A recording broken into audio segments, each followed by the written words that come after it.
தங்களுடைய வாழ்வில் நிரப்பமாக குவித்திருக்கக்கூடிய உன்னதமான சஹாபா பெருமக்களுடைய வாழ்விலிருந்து நாம் ஒவ்வொருவரும் பாடங்களும் படிப்பினைகளையும் பெற்றாக வேண்டும் என்கின்ற அடிப்படையில் இந்த தருணத்திலே நபிகள் நாயகம் ஸல்லல்லாஹு அலைஹி வஸல்லம் அவர்களின் துணைவியர்களில் ஒருவரான நபிகள் நாயகம் ஸல்லல்லாஹு அவர்களுக்கு மிக நெருக்கமான துணைவியரான ஆயிஷா ரலியல்லாஹு அன்ஹா அவருடைய வாழ்வுதரும் படிப்பினைகள் என்கிற தலைப்பின் கீழ் சில செய்திகளை இன்ஷா அல்லாஹ் நாம் பார்க்க இருக்கிறோம்.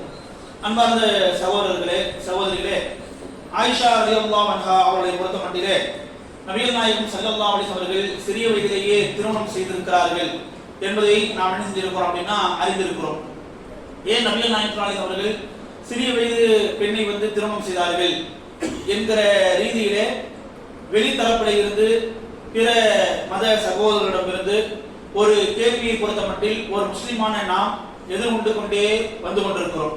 அன்பு சகோதரர்களே, நபிகள் நாயகம் ஸல்லல்லாஹு அலைஹி அவர்கள் ஆயிஷா ரலியல்லாஹு அன்ஹா அவர்களை திருமணம் செய்ததை பொறுத்தமட்டிலே ஒரு முஸ்லிமான நாம் புரிந்து கொள்ள கடமைப்பட்டிருக்கிறோம். ஏனென்றால் இப்படியான சில கேள்விகள் முன்வைக்கப்படுகிற சமயத்திலே பெரும்பான்மையான நாம் என்ன செஞ்சோம் அப்படின்னா மௌனம் காத்துவிடுகிறோம், கண்ணியம் காத்துவிடுகிறோம். ஆனால் உண்மையிலேயே ஆயிஷா ரலியல்லாஹு அவர்களை நபிகள் நாயகம் ஸல்லல்லாஹு அலைஹி வஸல்லம் திருமணம் செய்தது என்பது எந்த அடிப்படையில் எந்த நோக்கத்தில் என்பதை என்ன செய்யணும் அப்படின்னா புரிந்து கொள்ள வேண்டும்.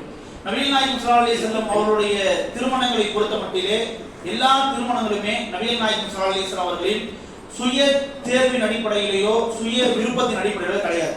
நபிகள் நாயகம் ஸல்லல்லாஹு அலைஹி வஸல்லம் அவருடைய பெரும்பான்மையான திருமணங்களை பொறுத்தமட்டிலே 7 வானத்திற்கு மேல் இருக்கக்கூடிய அல்லாஹ் தீர்மானிக்கக்கூடியதுதான், அல்லாஹ் முடிவு செய்யக்கூடியதுதான். அல்லாஹ் தீர்மானிப்பது, அல்லாஹ் முடிவு செய்ததை தன்னுடைய வாழ்விலை ஏற்று நடந்தவர் தான் யார்? நபிகள் நாயகம் ஸல்லல்லாஹு அலைஹி அவர்கள். இது நபிகள் நாயகம் ஸல்லல்லாஹு அலைஹி அவருடைய ஒவ்வொரு திருமணத்தையும் என்ன செய்ய முடியும், நம்மளால விளங்கிக் கொள்ள முடியும். நபிகள் நாயகம் ஸல்லல்லாஹு அலைஹி அவருடைய முறைப்பெண் தான் யாரு? ஸைனப் பின்த் ஜஹ்ஷ் ரலியல்லாஹு அன்ஹா என்கிற நபிகள் நாயகம் ஸல்லல்லாஹு அலைஹி அவருடைய இன்னொரு துணைவியர். ஆனா இந்த ஸைனப் பின்த் ஜஹ்ஷ் ரலியல்லாஹு அன்ஹா அவர்களை பொறுத்தமட்டிலே நபிகள் நாயகம் ஸல்லல்லாஹு அலைஹி அவர்கள் முதன்மையாக திருமணம் செய்தார்களா? அவங்க திருமணம் செய்யவே இல்லை. யாருக்கு திருமணம் செஞ்சு வச்சாங்க? தங்களுடைய அடிமையான ஸைதுல்லாவுக்கு தான் நபிகள் நாயகம் திருமணம் செய்து வச்சாங்க. ஏன் தன்னுடைய அடிமை ஸைதுல்லாவுக்கு நபிகள் நாயகம் திருமணம் செஞ்சு வச்சாங்க அப்படின்னா, இஸ்லாத்தை பொறுத்தமட்டிலே இங்க எஜமானன் அடிமை என்கிற பாகுபாடு வேறுபாடு இருக்கக்கூடாது. சரிங்களா? இங்கே இறையச்சமும் ஈமானும் தான் ஒருவரை ஒன்று சேர்க்க வேண்டும் என்கிற இங்க மேல் குலத்தார் கீழ் குலத்தார் என்கிற உயர்ந்தோன் தாழ்ந்தோன் என்கிற இந்த பாகுபாடு வேறுபாடு இருக்கக்கூடாது என்கிற கட்டமைப்பை உடைப்பதற்காகத்தான் நபிகள் நாயகம் ஸல்லல்லாஹு அலைஹி செஞ்சாங்க. தன்னுடைய அடிமை ஸைதுல்லா அவர்களுக்கு குறைஷிய உயர் குலத்தை சார்ந்த ஸைனபுல்லா அவர்களை, தங்களுடைய குடும்பத்திலே இருந்த தன்னுடைய முறைப்பெண்ணான ஸைனபுல்லா அவர்களை நபிகள் நாயகம் என்ன பண்ணாங்க? திருமணம் செய்து வச்சாங்க. சரிங்களா?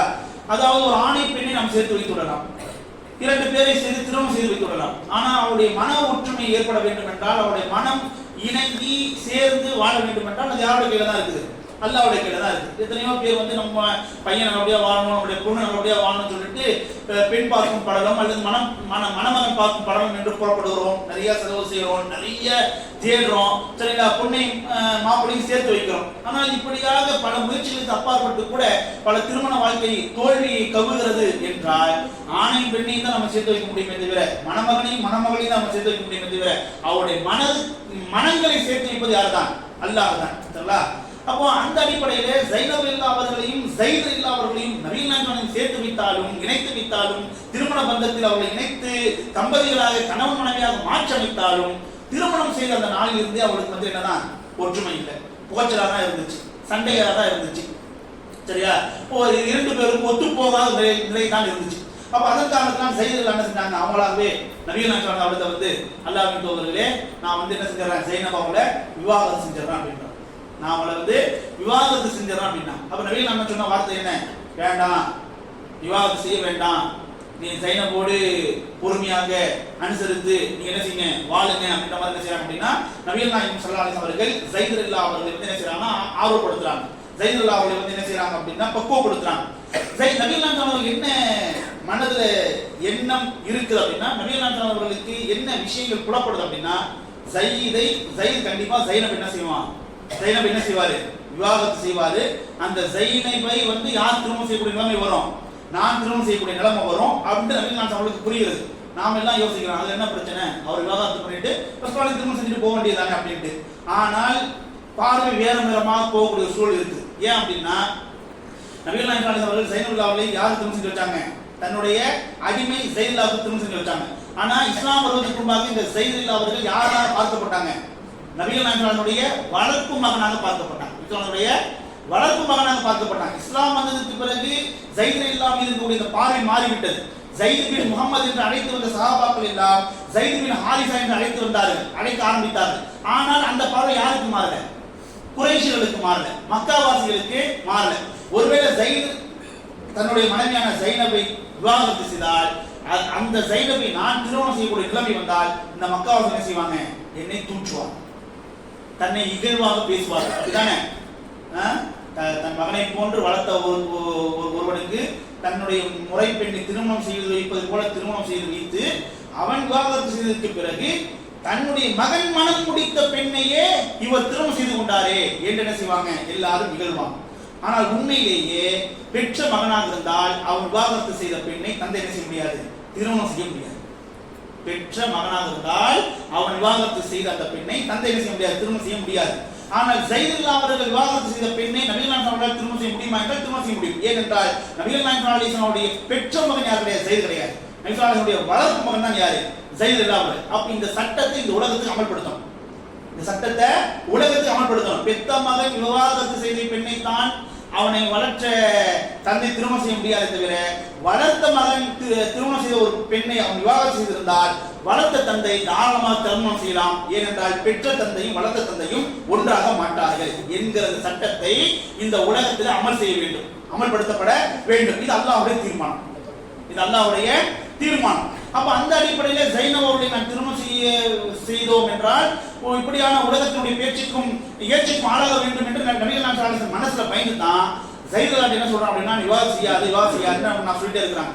அப்ப அல்லாஹ் சுப்ஹானஹு வ தஆலா வசனம் தரலாம், முகமதே நீங்க யாருக்கு பயப்படுறீங்க? மனத்தை ஒண்ணு வச்சு வெளியே ஒண்ணு பேசாதீங்க. நீங்க பயப்படுவது தகுதி வாய்ந்தவன் நான் ஒருத்தன் தான். என்ன பண்றான்? அல்லாஹ் சுப்ஹானஹு வ தஆலா வசனத்தை எழுதுறான். அதனால தான் அப்துல்லா பின் அப்பாஸ் அவங்க சொல்லி காமிப்பாங்க, அல்லாஹ் சுப்ஹானஹு வ தஆலா ஒரு வசனத்தை அருளி அதை நபிகள் நாயகம் மறைப்பதாக இருந்தால் இந்த வசனத்தை மறைத்திருக்கணும். அல்லாஹ் சுப்ஹானஹு வ தஆலா வசனத்தை அருளி அதை நபிகள் நாயகம் மறைப்பதாக இருந்தால் இந்த வசனத்தை மறைத்திருக்கணும். ஆனால் நபிகள் நாயகம் அவர்களை பொறுத்தமட்டிலே அல்லாஹ் என்ன ஒரு பொறுப்பை அவர்களுக்கு கொடுத்து எந்த வசனத்தை அவர்களுக்கு மீது அருளினானோ அதை அப்படியே என்ன பண்ணாங்க? இந்த சமுதாயத்திற்கு அவங்க எடுத்து வச்சாங்க அப்படின்றத அப்துல்லா பின் அப்பாஸ் நான் சொல்லி காமிக்கிறாங்க. அப்ப அந்த அடிப்படையில் அல்லாஹ் சுப்ஹானஹு வ தஆலா என்ன செஞ்சான் அப்படின்னா, ஸைனப் அவர்கள் அதாவது விவாகம் செய்ததற்கு பிறகு ஸைனப் அவர்களை நபிகள் நாயகம் அவர்கள் திருமணம் செய்யும்படி அல்லாஹ் சுப்ஹானஹு வ தஆலா அறிவுறுத்தினார். ஸைனப் அவர்களை நபிகள் நாயகம் என்ன பண்ணாங்க? திருமணம் செய்தார்கள். அதற்கு பிறகு இந்த சமுதாயத்திற்கு ஒரு சட்டம் சொல்லிக் கொடுக்கப்பட்டுச்சு, இந்த சட்டம் அறிமுகப்படுத்தப்பட்டுச்சு. நான் எதுக்கு சொல்றேன் அப்படின்னா, இப்படியாக ஒவ்வொரு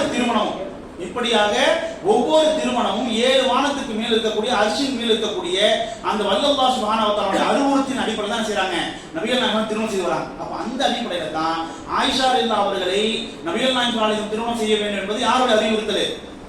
அல்லாஹ்வுடைய அறிவுறுத்தல். நபிகள் நாயகம் அவர்கள் ஆயிஷா ரலியல்லாஹு திருமணம் செய்ததற்கு பிறகு ஆயிஷா ரலியல்லாஹு என்ன சொன்னாங்க தெரியுமா? ஆயிஷாவே, நான் உன்னை திருமணம் செய்வதற்கு முன்பாகவே என்னுடைய கனவிலே 2 முறை நான் உன்னை காண்பிக்கப்பட்டேன். 2 முறை கனவுல நான் உன்னை பார்த்தேன். ஒரு முறை என்ன செஞ்சார் அப்படின்னா, வானவர் ஒரு தோற்றத்தை சரியா பட்டு துணியால் போர்த்தி மறைத்து என்னிடத்தில் என்ன செஞ்சாரு? அடைத்து வந்தார்.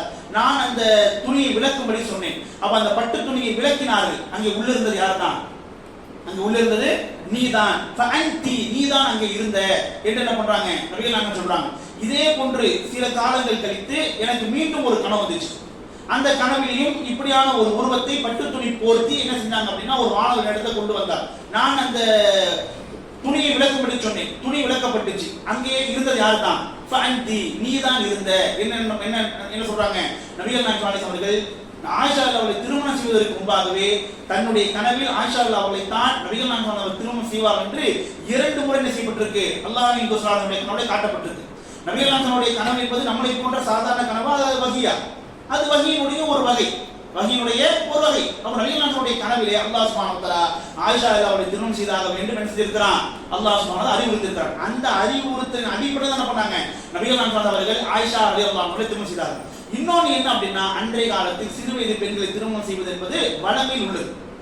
நமக்கு அபூபக்கர் ரலியல்லாஹுடைய மகளாரான ஆயிஷா ரலியல்லாஹு அன்ஹா அவர்களை நபிகள் நாயகம் திருமணம் செய்தான் தெரியுமே தவிர, நபிகள் நாயகம் அவர்களுடைய மகளார் யாரு? ஃபாத்திமா. அந்த ஃபாத்திமா ரலியல்லாஹு அன்ஹா அவர்களை யார் பெண் கேட்டிருக்கிறார்? அபூபக்கர் எல்லாம் பெண் கேட்டிருக்கிறார். அபூபக்கர் அவர்கள் பெண் கேட்டிருக்கிறார். வேற யார் பெண் கேட்டிருக்கிறார்? உமர் ரலியல்லாஹு பெண் கேட்டிருக்கிறாங்க. அவங்களுடைய பிள்ளைகள் கிடையாது, அவங்களுக்கு அவங்க திரும்ப செஞ்சிருக்கிறாங்க அப்படின்னா நபிகள் நாயகம் ஸல்லல்லாஹு அலைஹி வஸல்லம் மகன் செஞ்சிருக்கா பெண் கேட்டிருக்காங்க. அப்ப அன்றைய காலத்திலே கொஞ்சம் வயது கடந்தவர் சிறு வயதில் இருக்கக்கூடிய ஒரு பெண்ணை திருமணம் செய்வது என்பதுனா வழக்கத்தில் உள்ளதுதான். இன்னும் சொல்ல போனால் பல வகையில் அது நலவும் கூட. கடந்த காலத்தில் கடந்த சில நாட்களுக்கு முன்பாக பத்திரிகை வந்த செய்திதான் எடுத்து பாருங்கள். அந்த ஒவ்வொரு செய்தியும் அவங்க பெரிய ஒரு அதிர்ச்சி ஏற்படுத்தக்கூடியதாக இருக்கிறது. ஏனென்றால் தொடர்ச்சியாக எப்படி செய்தி வந்துட்டு இருக்கு அப்படின்னா, அதாவது சில பெண்கள் அவருடைய அதாவது காதலர்களால் அவங்க என்ன கடத்தப்பட்டு அறையிலே அடைக்கப்பட்டு அந்த காதலர்களும் அவருடைய நண்பர்களாலும் அவர்கள் பலாத்காரத்துக்கு உட்படுத்தப்பட்டார்கள். சில நாட்களுக்கு பின்னால் காவல்துறை அதிகாரிகள் அவர்களை கண்டுபிடித்து கைது செய்து அந்த பெண்களை அவருடைய வீட்டிலே ஒப்படைத்தார்கள் அப்படின்றது செய்தி. உள்ள போய் பார்த்தா இந்த பெண்கள்லாம் யாரு? வீட்டு பெண்களா என்றால் வீட்டு பெண்கள் கிடையாது. வேலைக்கு போற பெண்களா பார்த்தா வேலைக்கு போற பெண்கள் கிடையாது. கல்லூரியில் படிக்கக்கூடிய பெண்களா பார்த்தா கல்லூரியில் படிக்கக்கூடிய பெண்கள் கிடையாது. யாரு? பள்ளிக்கூடத்திலே 7ஆம் வகுப்பு 8ஆம் வகுப்பு படிக்கக்கூடிய பெண்கள். பள்ளிக்கூடத்திலே 7ஆம் வகுப்பு 8ஆம் வகுப்பு படிக்கக்கூடிய பெண்களுக்கு பாய் ஃப்ரெண்ட்ஸ். எந்த அளவுக்கு சுதந்திரம், எந்த அளவுக்கு அவங்க தன்னுடைய பாய் ஃப்ரெண்ட்ஸோடு காதலோடு தனியாக சுற்றி திரியக்கூடிய அளவுக்கு என்ன செஞ்சிருக்காங்க, அவங்க தள்ளப்பட்டு இருக்கிறாங்க.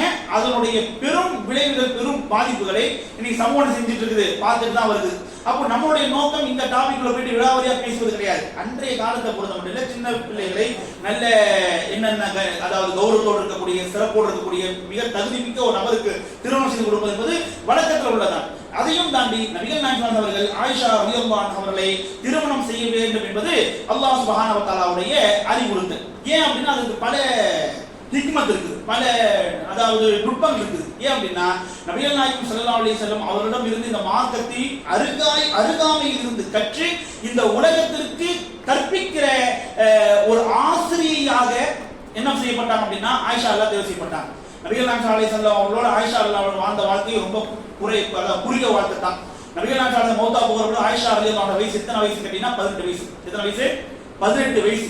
ஆனா ஆயிஷா அல்லாஹ் இந்த உலகத்துல வாழ்ந்த காலம் என்பது 60 வயசுக்கு மேல வாழ்ந்திருக்காங்க.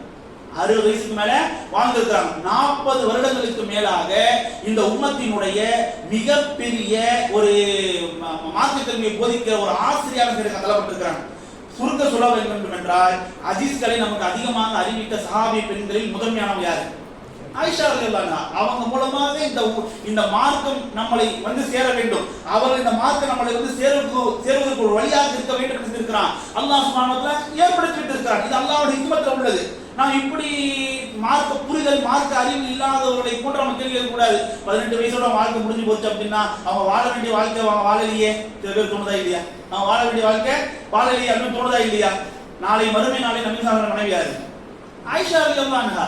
நபிகள் நாயகம் ஸல்லல்லாஹு அலைஹி வஸல்லம் அவர்கள் ஜிப்ரீல் அலைஹிஸ்ஸலாம் அவர்கள் ஆயிஷா ரலியல்லாஹு அவர்களை குறித்து முன்னறிவித்து செஞ்சிருக்காங்க. இந்த ஆயிஷா தான் அல்லாஹ்வின் தூதரே உங்களுடைய துன்யாவின் மனைவி யுகத்தான், ஆகிரத்தினுடைய மனைவி யுகத்தான் அப்படின்ட்டு யார் இருக்கிறார்? ஆயிஷா ரலியல்லாஹு அவர்கள். இந்த உலகத்துல அதிகபட்சமா நபிகள் நாயகம் ஸல்லல்லாஹு அலைஹி வஸல்லம் அவர்களோடு சரியான வழியில் திருமணம் செய்திருந்தா கூட அதிகபட்சம் எவ்வளவு காலம் வந்திருக்கலாம்? ஒரு 30 வருஷம் வந்திருப்பாங்களா? அல்ல அதிகம் 40 வருஷம் வந்திருப்பாங்களா? ஆனால் இதை காட்டிலும் முடிவில்லாத நீடித்த ஒரு வாழ்க்கை யார் வாழ போறாங்க? நபிகள் நாயகம் ஸல்லல்லாஹு அலைஹி வஸல்லம் யார் வாழ போறா? ஆயிஷா ரலியல்லாஹு அன்ஹா வாழ போறாங்க. ஃபாத்திமா ரலியல்லாஹு அன்ஹா அவர்களை குறித்து நபிகள் நாயகம் ஸல்லல்லாஹு அலைஹி வஸல்லம் அவ்வப்போது சில சிறப்புகளை சொல்வது உண்டு. நிறைய சிறப்பு சொல்லிருக்காங்களா இல்லையா? ஃபாத்திமா ரலியல்லாஹு அன்ஹா தான் யாரு? சய்யிதத்துல் நிஸா, நாளை மறுமை நாளில் சொந்தத்து பெண்களின் தலைவி. ஃபாத்திமா தான் என்னுடைய இறக்குலை. ஃபாத்திமாவை நேசித்தவர் என்னை நேசித்தவர் ஆவார், ஃபாத்திமாவை அதாவது கோபித்தவர் என்னை கோபித்தவர் ஆவார் அப்படின்ட்டு ஃபாத்திமா ரலியல்லாஹு அன்ஹா அவர்களை குறித்து நபிகள் நாயகம் ஸல்லல்லாஹு அலைஹி வஸல்லம் பல சிறப்புகளை சொல்லிக் கொண்டே இருந்திருக்கிறார்கள். அப்போதெல்லாம் ஆயிஷா ரலியல்லாஹு அன்ஹா அவங்களுடைய முகத்துல சிறிய ஒரு வருத்தம் நிழலாடுவதை நபிகள் நாயகம் ஸல்லல்லாஹு அலைஹி வஸல்லம் அவதானித்திருக்கிறாங்க. அவர்கள் அவதானித்திருக்கிறாங்க. 2 பெண்கள் 4 பெண்கள் இருக்கும்போது ஒரு பெண்ணை பற்றி புகழ்ந்து பேச, உயர்த்து பேச மற்ற பெண்களுக்கு மத்தியில அது என்ன இருக்கும்? ஒரு குறைவாக இருக்குமா இல்லையா?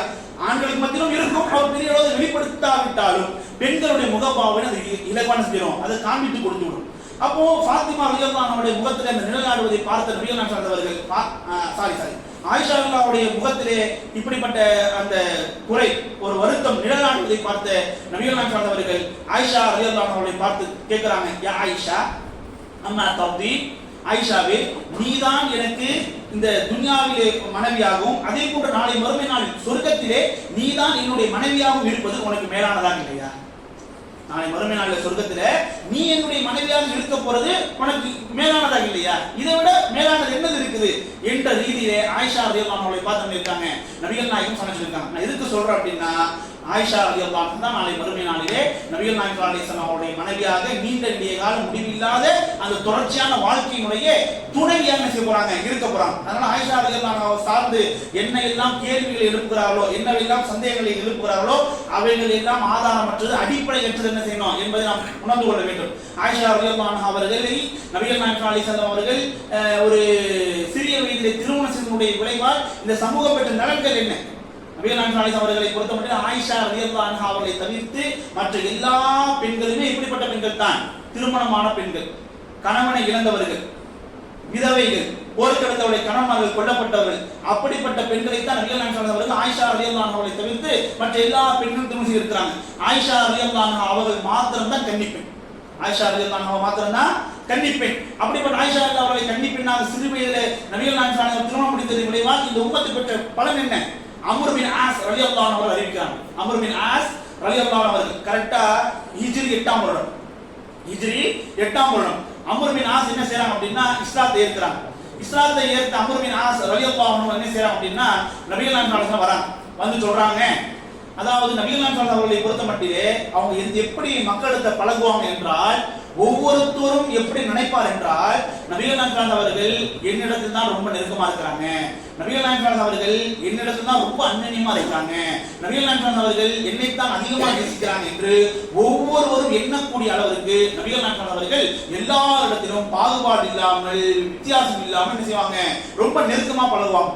அந்த அடிப்படையில் அம்ர் பின் ஆஸ் ரலியல்லாஹு அன்ஹு நபிகள் நாயகம் அவர்கள் தன்னிடத்தில் இப்படி நெருக்கமாக பழகுவதை பார்த்து ரசூலுல்லாஹி அவர்கள் மற்றவர்களை காட்டிலும் தன்னை அதிகமாக நேசிக்க கூடும் என்கின்ற அடிப்படையில நபிகள் நாயகம் அவர்கள் போய் என்ன செய்றாங்க அப்படின்னா, அம்ர் பின் ஆஸ் ரலியல்லாஹு அன்ஹு என்ன செய்றாங்க, அவங்க கேக்குறாங்க, என்ன கேக்குறாங்க அப்படின்னா, யா ரசூலல்லாஹ், அல்லாஹ்வின் தூதரே, அய்யுன் நாஸ் அஹப்பு இலைக்க, மக்களிலேயே உங்களுக்கு மிகவும் நேசத்திற்குரியவர் யார், மக்களிலேயே உங்களுக்கு மிகவும் பிரியத்துக்குரியவர் யார் என்று என்ன செய்றாங்க, அம்ர் பின் ஆஸ் ரலியல்லாஹு அன்ஹு கேக்குறாங்க. நபிகள் அவர்களை பொறுத்தமட்டிலே எல்லாத்தையுமே நேசிக்கக்கூடியவராக தான் இருந்திருக்காங்க.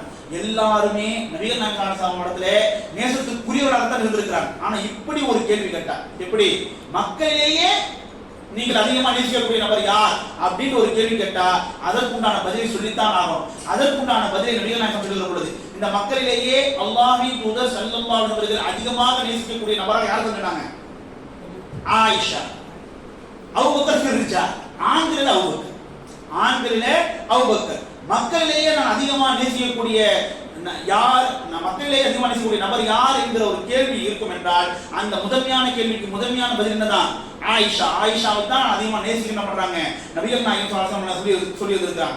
மேலும் ஆயிஷா ரலியல்லாஹு அன்ஹா அவர்களை பொறுத்த மட்டிலே அவங்க நபிகள் நாயகம் ஸல்லல்லாஹு அலைஹி வஸல்லம் அவருடைய அதீத அன்புக்கும் அதீத நெருக்கத்திற்கும் ஆளானவர்கள் என்பதை ஆயிஷா ரலியல்லாஹு அவர்கள் வாழக்கூடிய காலத்திலேயே மக்கள் என்ன செஞ்சிருக்காங்க அப்படின்னா உணர்ந்தவராக இருந்திருக்கிறாங்க. அது சின்ன ஒரு எடுத்துக்காட்டு நான் சொல்ல வேண்டும் என்றால், நபி ஸல்லல்லாஹு அலைஹி வஸல்லம் அவர்களுக்கு சஹாபாக்கள் அவ்வப்போது அன்பளிப்புகள் செய்வது வழக்கம். இப்படி அன்பளிப்பு செய்வதற்கு நபிகள் நாயகம் ஸல்லல்லாஹு அலைஹி வஸல்லம் அவர்களுக்கு எந்த நாளில் அன்பளிப்பு செய்யலாம் என்று அவர் எந்த நாளை எதிர்பார்த்து இருப்பாங்க அப்படின்னா, நபிகள் அவர்களுக்கு சஹாபாக்கள் அன்பளிப்பு செய்வது வழக்கம்.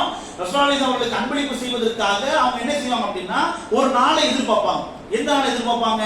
வெள்ளிக்கிழமையவா, வியாழக்கிழமையவா, திங்கட்கிழமையவா, எந்த நாளை எதிர்பார்ப்பாங்க அப்படின்னா யௌம ஆயிஷாவை எதிர்பார்ப்பாங்க. யௌம ஆயிஷானா ஆயிஷா ரலியல்லாஹு அன்ஹாவுடைய நாளை. அது என்ன ஆயிஷா ரலியல்லாஹு அன்ஹாவுடைய நாளை? நபிகள் நாயகம் ஸல்லல்லாஹு அலைஹி வஸல்லம் ஒவ்வொரு மனைவிக்கும் ஒரு நாளை ஒதுக்கி வச்சிருப்பாங்க. அப்படிதானே?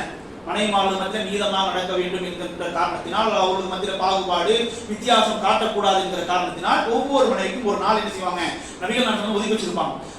ஆக அப்படியாக ஆயிஷா ரலியல்லாஹு அன்ஹா அவர்களுக்கு நபிகள் நாயகம் எந்த நாளை ஒதுக்கி ஆயிஷா ரலியல்லாஹு அன்ஹாவுடைய வீட்டுக்கு ரசூலுல்லாஹி வருவாங்களோ அந்த நாளா பார்த்து மற்ற சஹாபாக்கள் எல்லாம் நபிகள் நாயகம் அவர்களை சந்திச்சு செய்வாங்க, அன்பளிப்புகளை கொடுப்பார்கள், அன்பளிப்புகளை கொடுப்பார்களாம்.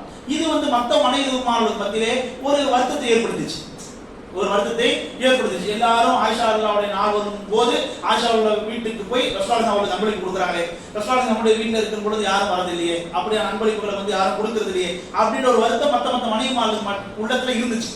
அப்ப அந்த மனைவிமாரெல்லாம் சேர்ந்து நபிகளுடைய மனைவிமார்கள் ஒருவரான உம்மு சலமா ரலியல்லாஹு அன்ஹா அவர்கிட்ட போயிட்டு, நீங்க போய் ரசூலுல்லாஹிட்ட பேசுங்க, நீங்க போய் என்ன பண்ணுங்க, இது சம்பந்தமா பேசுங்க.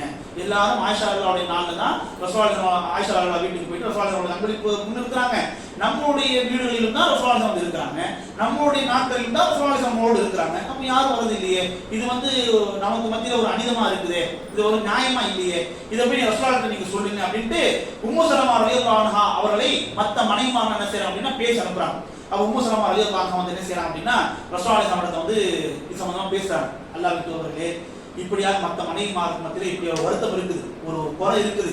எல்லா சஹாபாக்களும் உங்களுடைய தோழர்கள் எல்லாம் ஆயிஷா ரலியல்லாஹு அன்ஹாவுடைய நாளில் அவருடைய வீட்டில் இருக்கும்போது தான் வந்து அன்பளிப்பு கொடுப்பதாகவும், அவருடைய வீடுகளில் இருக்கின்ற பொழுது அவங்க அங்கே வந்து உங்களுக்கு அவங்க அன்பளிப்பு கொடுப்பது கிடையாது என்கிற ஒரு குறைபாடு இருக்குது என்று என்ன செய்யறாங்க, உம்மு சலமா ரலியல்லாஹு சொல்றாங்க. முதல் முறை சொல்றாங்க ரசூலுல்லாஹி அதை பொருட்படுத்தல, இரண்டாவது முறை சொல்றாங்க ரசூலுல்லாஹி அதை பொருட்படுத்தல, மூன்றாவது முறை சொல்லுகிற பொழுது தான் நபிகள் நாயகம் சொல்றாங்க, யா உம்மு சலமா, யா உம்மு சலமா லா துதீனி ஃபி ஆயிஷா, ஆயிஷாவுடைய விஷயத்துல என்ன செய்யாத, என்ன வருத்தத்துக்கு ஆளாக்காத, ஆயிஷாவுடைய விஷயத்துல என்னை மனவேதனைக்கு ஆளாக்காத. நீங்க இப்படிலாம் சொல்றீங்களே, நீங்க நல்லா புரிஞ்சுக்கீங்க, உங்களில் ஒருவரோடு நான் போர்வைக்குள் இருக்க அல்லாஹ்வுடைய வஹி எனக்கு அருளப்பட்டிருக்கிறது என்றால் அது யாரோட போர்வைக்குள் இருக்கும்போது மட்டும்தான், ஆயிஷாவின் போர்வைக்குள் இருக்கும்போது மாத்திரம்தான் எனக்கு வஹி அருளப்பட்டிருக்கிறது. என்ன பண்றாங்க நபிகள் நாயகம் சொன்னாங்க, உம்மே சலமா, அல்லாஹ்வின் தூதரே, நான் உங்களுக்கு ஏதாவது மனவேதனைப்படுத்திருந்தால் என்னை மன்னியுங்கள், எனக்கு அல்லாஹ்வுடைய மன்னிப்பை வேண்டும் என்ன பண்றாங்க, அவங்க சொல்லிட்டு போறாங்க. நான் எதுக்கு சொல்றேன் அப்படின்னா, இந்த அளவுக்கு ஆயிஷா ரலியல்லாஹு அன்ஹா அவர்கள்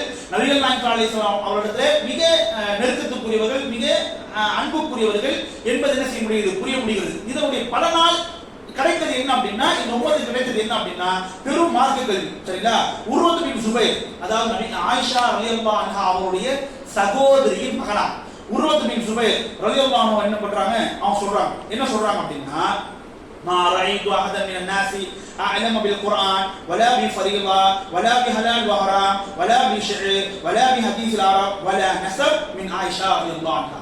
என்ன சொல்றாங்க அப்படின்னா, மக்களிலேயே ஒருவர் குர்ஆனுடைய அதீத ஞானம் உடையவராக, வாரிசுரிமை சட்டம் குறித்த கல்வி உடையவராக, வாரிசுரிமை சட்டம் தெரியுது இல்ல, இந்த மார்க்கத்துடைய பல படிப்புகளில் மிக பிரதானமான முக்கியமான படிப்பு என்பது வாரிசுரிமை சம்பந்தமான படிப்பு.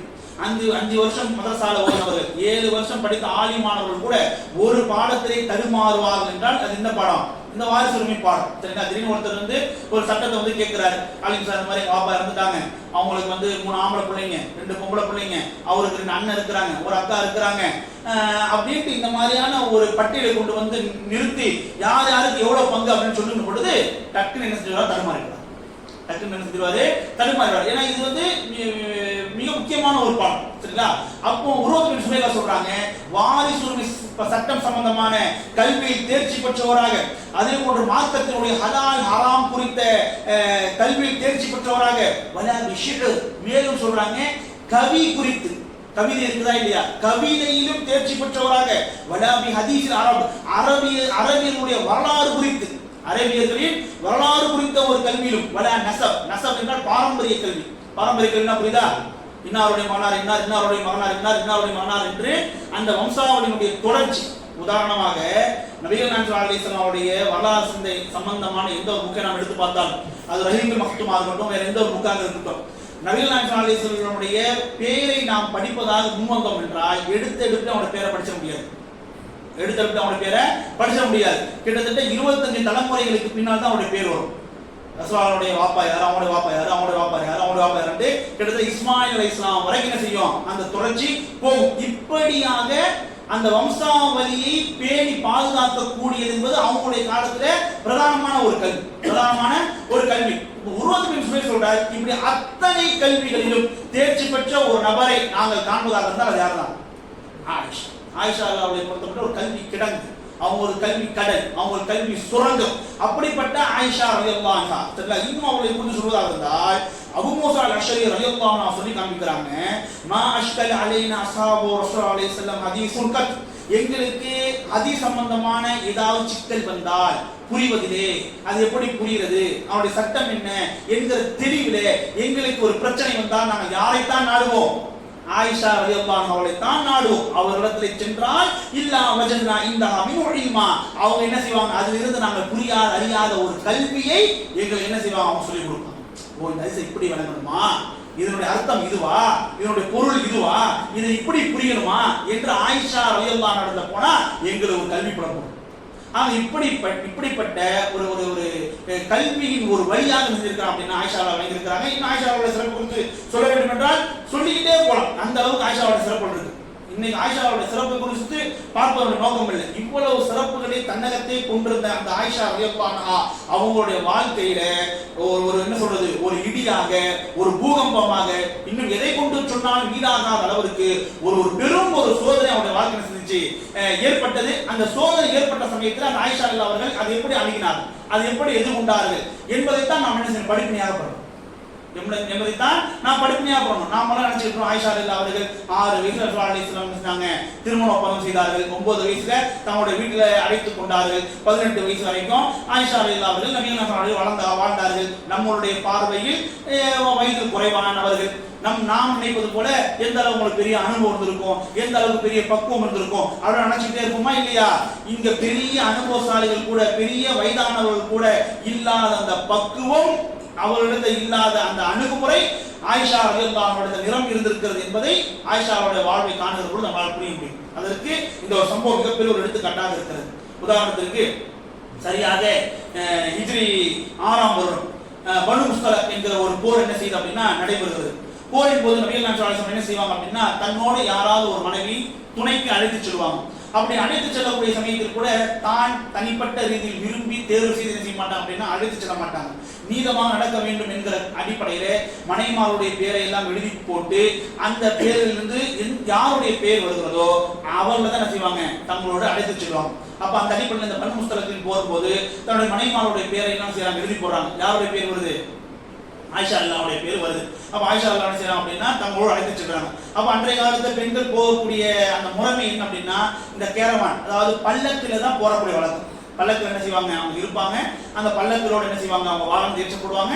அப்படி என்ன செய்வாங்கன்னா அவங்க கொண்டு போகப்படுவாங்க, அவங்க செல்வாங்க. அப்ப அந்த பெண்களை பொறுத்த மட்டும் என்ன செய்ய வெளியே கூடிய எந்த ஆண்களும் பார்க்க முடியாது, எந்த ஆண்களும் பார்க்க முடியாது. அப்ப அந்த நேரத்தில் அவங்க வீட்டில் இருந்தாலும் சரி, வெளியே போனாலுமே சரி, அல்லாஹ்வுடைய கிருபை கொண்டு ஒரு மறைவில் என்ன செய்வாங்க, அவங்க இருந்தாங்க. நம்ம அந்த அடிப்படையில் என்ன செஞ்சாங்க அப்படின்னா பனு முஸ்தலக் யுத்தம் நடக்கக்கூடிய அந்த இடத்துக்கு போயிட்டாங்க. ஆண்கள் எல்லாம் போர்க்களத்துக்கு போயிட்டாங்க, பெண்கள் எல்லாம் அவங்களுடைய முகாம் என்ன செஞ்சாங்க, தங்கி கொண்டாங்க. அப்ப அந்த நேரத்துல தான் ஆயிஷா ரலியல்லாஹு அன்ஹா என்ன செஞ்சாங்க அப்படின்னா அவங்களுடைய தேவைக்காக ஒதுக்குப்புறமா போனாங்க.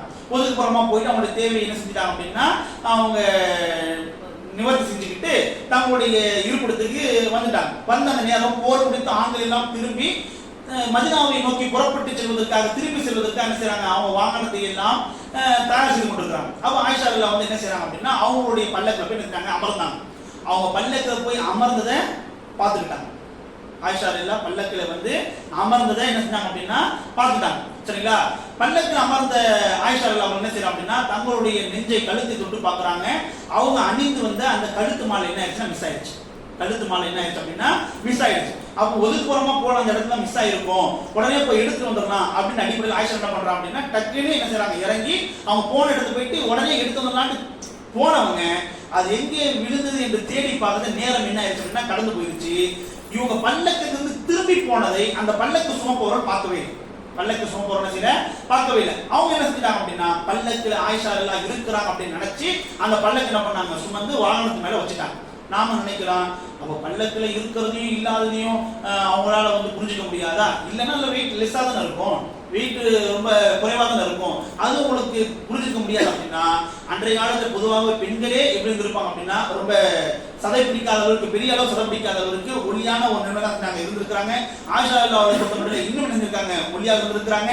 இன்னும் சொல்ல வேண்டும் என்றால் ஆயிஷா ரலியல்லாஹு அவர்கள் வந்து பல்லக்கில் அமர்ந்து விட்டார்கள் என்பதை அந்த பல்லக்கு சுமப்பவருடைய சிந்தனையில என்ன ஆயிடுச்சு, உறுதியாக பதிந்து போயிடுச்சு. ஏன்னா உள்ள வந்து அமர்ந்து என்ன பண்ணாங்க, அவங்க பார்த்துட்டாங்க. சோ இத்தனையும் வைத்து பார்க்கிற பொழுது அவங்களால என்ன செய்ய முடியும் அப்படின்னா அந்த பல்லக்கை சுமக்கிற சமயத்திலே கனத்தை வைத்து அவங்க இல்லை அப்படின்றத செய்ய முடியும், அவங்கள உணர முடியல. அவங்க பல்லக்கில் அமர்ந்துட்டாங்க, என்ன செஞ்சாங்க, எல்லா படையும் தன்னுடைய ஊரை நோக்கி புறப்பட்டு போக ஆரம்பித்து விட்டது.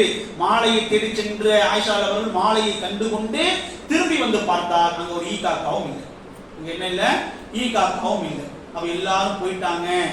தான் வந்து இல்லை என்பதை தெரியாமலேயே நம்மளுடைய பல்லாக்க தூக்கிட்டு போயிட்டாங்க அப்படின்றத செய்றாங்க. ஆயிஷா ரலியல்லாஹு புரிஞ்சுக்கிட்டு என்ன ஆயிஷா தத்துரமா யோசிக்கிறாங்க அப்படின்னா எங்கேயும் போக வேண்டாம், எப்படி நாம் இல்லைன்னு தெரிஞ்சுக்கிட்டு என்ன செய்வாங்க, போனவங்க நம்மளை வந்து அழைச்சிட்டு போயிடுவாங்க அப்படின்ற ரீதியில் என்ன செய்றாங்க ஆயிஷா ரலியல்லாஹு அவர்கள் அந்த இடத்தை அமர்ந்து கொள்றாங்க. நேரங்கள் உருண்டோடுகிறது.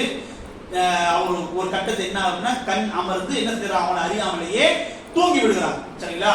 அப்போ அந்த நேரத்துல அந்த படையிலேயே பின்தங்கி விட்ட ஒரு சஹாபி, அவர் யாரு? சஃப்வான் பின் முஅத்தல் ரலியல்லாஹு அன்ஹு என்கிற சஹாபி. அவர் கடைசியா போய்க்கலாம் அப்படின்னு ஒரு பின்தங்கிட்டவர். அவர் வந்து பாக்குறாரு, கீழே யாரோ ஒருத்தர் வந்து படுத்திருக்கிறாங்களே அப்படின்றது என்ன செய்யுது, அவருக்கு தெரிய வருது. சரிங்களா? கொஞ்சம் அருகாமையில் வந்து பார்த்தா, அப்போ ஆயிஷா அவர்கள் தூங்கியதின் விளைவால் அவங்களுடைய முகத்திலிருந்து முகத்திரை என்ன ஆச்சு அப்படின்னா விலகி இருந்துச்சு. அப்போ ஆயிஷா அவர்களை பொறுத்த மட்டிலே ஹிஜாபுடைய சட்டம் அருளப்படுவதற்கு முன்பாகவே சஃப்வான் ரலியல்லாஹு அவர்கள் ஆயிஷா அவர்களை பார்த்திருந்த காரணத்தினால் ஆயிஷா ரலியல்லாஹு தான் என்பதை என்ன செஞ்சிட்டாரு, அவர் புரிஞ்சுக்கிட்டாரு. உடனே அவர் சொன்ன வார்த்தை என்னது? இன்னா லில்லாஹி வ இன்னா இலைஹி ராஜிஊன். அவர் சொன்ன ஒரே வார்த்தை என்னது? இன்னா லில்லாஹி வ இன்னா இலைஹி ராஜிஊன். இந்த ஒரே ஒரு வார்த்தை தான் அவரும் சொன்னா. இந்த ஒரே ஒரு வார்த்தையை தான் ஆயிஷா ரலியல்லாஹு அன்ஹா அவர்களும் கேட்டு என்ன பண்ணாங்க, திடுக்கிட்டு எஞ்சாங்க. ஏதோ சத்தம் கேட்குது அப்படின்ட்டு திடுக்கிட்டு எந்திரிச்சாங்க. எந்திரிச்சு பார்த்தா யார் நிற்கிறா? சஃப்வான் ரலியல்லாஹு இருக்கிறாரு. சரிங்களா? உடனே நபி ஆயிஷா ரலியல்லாஹு தம்முடைய முகத்தை என்ன செய்யறாங்க, சரி செய்து கொண்டாங்க. உடனே சஃப்வான் ரலியல்லாஹு என்ன செய்றாரு, அவருடைய வாகனத்துக்கு சத்தம் போடுறாரு. அந்த வாகனம் என்ன செய்யுது, எனக்கு முன்னாடி வந்து அமருது. நான் அந்த வாகனத்தை பயணிப்பதற்காகத்தான் அவர் அந்த வாகனத்தை அமர்சித்தார் என்பதை நான் புரிந்து கொண்டேன். நான் வாகனத்தில் ஏறினேன். சஃப்வான் என்ன பண்ணாரு, அந்த வாகனத்தை விரட்டி என்ன பண்ணாரு, என்னை அழைத்து சென்றார். ஆயிஷா ரலியல்லாஹு சொல்லி காண்பிக்கிறாங்க, சஃப்வான் ரலியல்லாஹு அவர்கள் அந்த வந்த நேரத்திலும் என்னை அவர் அழைத்து வந்த அந்த சமயத்திலும் அவர் என்னிடத்தில் எதுவுமே பேசவில்லை. அவரிடத்தில் நான் கேட்ட ஒரே வார்த்தை என்ன வார்த்தை தான், அந்த இன்னா லில்லாஹி வ இன்னா இலைஹி ராஜிஊன் என்கிற இந்த ஒரே ஒரு வார்த்தை தான் நம்ம ஆயிஷா சொல்லி காண்பிக்கிறாங்க. அப்போ படையும் என்ன ஆயிடுச்சு, ஊருக்குள்ள போயிருச்சு. ஊருக்கு போயிட்டு ஆயிஷாவுடைய பல்லாக்கை திறந்து பார்த்தா யார் இல்ல, ஆயிஷா ரலியல்லாஹு இல்ல. சரிங்களா? ஒரு பேர் அதிர்ச்சி ஆயிடுச்சு. சரிங்களா? சிறிது நேரம் கழிச்சு ஆயிஷா ரலியல்லாஹு யாரோட வரா, சஃப்வான் பின் முஅத்தல் அவங்களோட என்ன செய்றாங்க, அவங்க ஊர் வந்து சேர்றாங்க. சரிங்களா? அப்போ ஆயிஷா ரலியல்லாஹு ஊருக்கு வராங்க. அவங்க நேரத்துடைய வீட்டுக்கு அவங்க போயிடுறாங்க. இந்த பயணம் போயிட்டு வந்ததுல இருந்து ஆயிஷா ரலியல்லாஹு என்ன ஆச்சு அப்படின்னா பெரிய அளவுக்கு உடம்பு முடியாம ஆயிடுச்சு. வீட்டிலேயே நோய்வாய்ப்பட்டு செஞ்சுட்டாங்க, அவங்க கிடந்துட்டாங்க. ஆனால் ஆயிஷா ரலியல்லாஹுக்கு தெரியாமலேயே வெளியே என்ன ஆகுது, அப்துல்லா பின் உபை இப்னு சலூல் என்கிற முனாஃபிக்கினுடைய தலைவன் இது தனக்கு கிடைத்த மிகப்பெரிய ஒரு வாய்ப்பாக பயன்படுத்திக் கொண்டு இதை எப்படியெல்லாம் இதை வைத்து ஆயிஷா ரலியல்லாஹு மீது நபிகள் நாயகம் ஸல்லல்லாஹு அலைஹி வஸல்லம் மீது கலங்கத்தை ஏற்படுத்த முடியுமோ அந்த ரீதியிலெல்லாம் என்ன செஞ்சிட்டான், அவதூறுகளை பரப்பிட்டான். சஃப்வான் ரலியல்லாஹு அவர்களையும் ஆயிஷா ரலியல்லாஹு அவர்களையும் இணைத்து சேர்த்து வெளியே என்ன செஞ்சிட்டான், கலங்கம் ஏற்படுத்தக்கூடிய ரீதியில அவதூறு என்ன செஞ்சிட்டான், பரப்பிட்டான். இவனுடைய இந்த சிக்கலில் சில சஹாபாக்கள் செஞ்சிட்டாங்க, அகப்பட்டு விட்டான். சரிங்களா? அவ இப்படியாக ஆயிஷா ரலியல்லாஹுவுக்கு எதிராக மிகப்பெரிய ஒரு அவதூறு என்ன செய்யப்பட்டுச்சு அப்படின்னா வெளி உலகத்துல வந்து பரப்பப்பட்டுச்சு. இது யாருக்கு தெரியாது, ஆயிஷா ரலியல்லாஹு அவங்களுக்கு சுத்தமான செய்யாது, இது தெரியாது. சரிங்களா? அப்போ ஆயிஷா ரலியல்லாஹு அவங்க சொல்லி காண்பிக்கிறாங்க, நான் வீட்டுல வந்து ஒரு மாச காலமா நான் இருந்தேன். ஒரு மாச காலமா எனக்கு உடம்பு சரியில்லாத அந்த காரணத்தினால என்னால வந்து என்ன செய்ய முடியல, எதுவுமே எனக்கு கவனம் செலுத்த முடியல. இந்த ஒரு மாசம் இடைப்பட்ட காலத்துல நபிகள் நாயகம் வீட்டுக்கு வருவாங்க. கைஃபஹாலுக்கு என்னை பார்த்து கேட்பாங்க, உனக்கு உடம்பு எப்படி இருக்கு என்ன கேட்பாங்க, எனக்கு சலாம் சொல்லுவாங்க, திரும்பி போயிடுவாங்க. இப்படியே நபிகள் நாயகம் வருவாங்க, என்னால விசாரிப்பாங்க, சலாம் சொல்லிடுவாங்க, திரும்ப போயிடுவாங்க. நான் யோசிப்பேன், நபிகள் நாயகனுடைய வளமையான போங்கு இது கிடையாது, நபிகள் நாயகனுடைய வளமையான போங்குல சில மாற்றம் தெரியுது அப்படின்னு நினைச்சேன். சரி, இருந்தாலும் நம்ம உடம்பு சரியில்லையே, நபிகள் வெளியே வேலைகள் வெளியே இருக்கும் அப்படின்னு நினைச்சேன். செய்யல, இதை பெரிய அளவுக்கு என்ன செய்யல, நான் இதை பொருட்படுத்தேன். ஒரு மாசம் கழிச்சு எனக்கு என்ன ஆச்சு அப்படின்னா உடம்பு நல்லாச்சு, உடம்பு நல்லாச்சு. அப்போ வளமையாக நானும் உம்மு மிஸ்தாஹ் ரலியல்லாஹு அன்ஹா என்ற அந்த பெண்மணியும் என்ன செய்வோம் அப்படின்னா எங்களுடைய தேவைக்காக ஒதுக்குப்புறமா போவோம். அப்ப அந்த அடிப்படையில நான் என்ன செஞ்சேன் அப்படின்னா உம்மு மிஸ்தாஹ் ரலியல்லாஹு அன்ஹா அவர்களோடு நானும் என்ன செஞ்சேன், ஊருக்கு ஒதுக்குப்புறமாக எங்களுடைய தேவைக்காக போகலாம் அப்படின்ட்டு நாங்க சேர்ந்து போகக்கூடிய சமயத்துல மிஸ்தாஹ் ரலியல்லாஹுடைய தாயார் உம்மு மிஸ்தாஹ் ரலியல்லாஹு அன்ஹா என்ன செஞ்சாங்க அப்படின்னா அவங்களுடைய மகனையே என்ன பண்ணாங்க, சபிச்சாங்க. இந்த மிஸ்தாஹ் நாசமா போட்டோம், இவன் இப்படிப்பட்ட ஹைவானாக இருக்கானே, இவன் இப்படிப்பட்ட இழிச்சலை செஞ்சுட்டானே அப்படி என்ன பண்றாங்கன்னா தன்னுடைய மகன் என்ன செஞ்சாங்க அப்படின்னா திட்டிகிட்டே இருந்தாங்க. எனக்கு வந்து ரொம்ப ஆச்சரியமா போயிருச்சு. நான் அவங்ககிட்ட கேட்டேன், என்ன மிஸ்தாஹ் அவர்களே, நீங்க என்ன உங்க மகனை போட்டு திட்டிக்கிட்டு இருக்கிறீங்க, அவர் வெறுமனே உங்களோட மகனா இருந்தா மாத்திரம் கிடையாது, அவர் யாரு, பத்ரி, அவர் யாரு, பத்ரு சஹாபா, அவர் போய் நீங்க திட்டுறீங்களே அப்படின்னு சொன்ன உடனே உம்மு மிஸ்தாஹ் சொல்றாங்க, என்ன ஆயிஷாவே உனக்கு ஒண்ணும் தெரியாதா, என்ன ஆயிஷாவே உனக்கு ஒன்றும் தெரியாதா அப்படின்னாங்க. எனக்கு அப்பதான் பெரிய ஒரு ஆச்சரியமா இருந்துச்சு, என்ன என்னை பார்த்து உனக்கு ஒன்றும் தெரியாதா அப்படின்னு கேட்கிறாங்க அப்படின்ட்டு.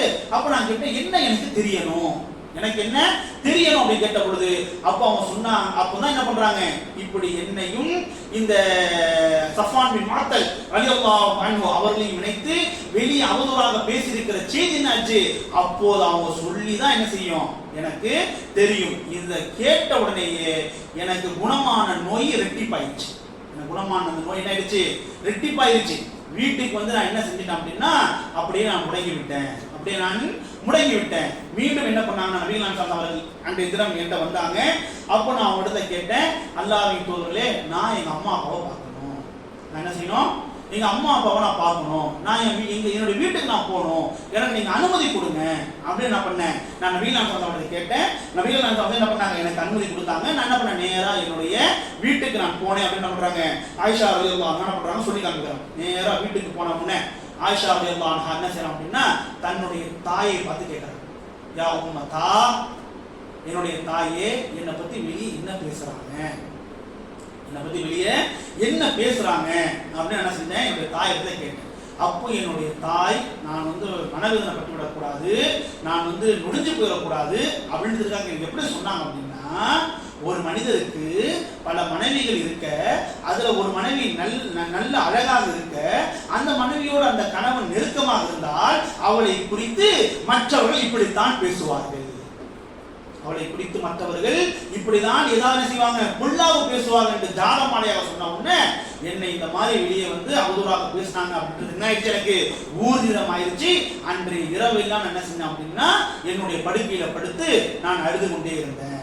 ஆயிஷா சொல்றாங்க, என்னுடைய கண்களில் இருந்து என்னுடைய கண்ணீரில் ஒரு செட்டு கூட பாக்கி இல்லாதவருக்கு என்னுடைய கண்ணீர் அனைத்து வற்றி போகக்கூடிய இது என்ன செஞ்சேன், அன்றைய முழுவதும் என்ன செஞ்சேன், அழுதேன். அதே மாதிரி ஒரு பொட்டு ஒரு சொட்டு தூங்க கூட என்ன செய்யலாம், தூங்கல். அந்த இரவெல்லாம் நான் தூங்கவும் இல்லை, அழுது அழுது அழுது என்னுடைய கண்ணீர் வற்றி போயிட்டு என்ன பண்றாங்க, ஆயிஷா ரலியல்லாஹு சொல்லி காண்பிக்கிறாங்க.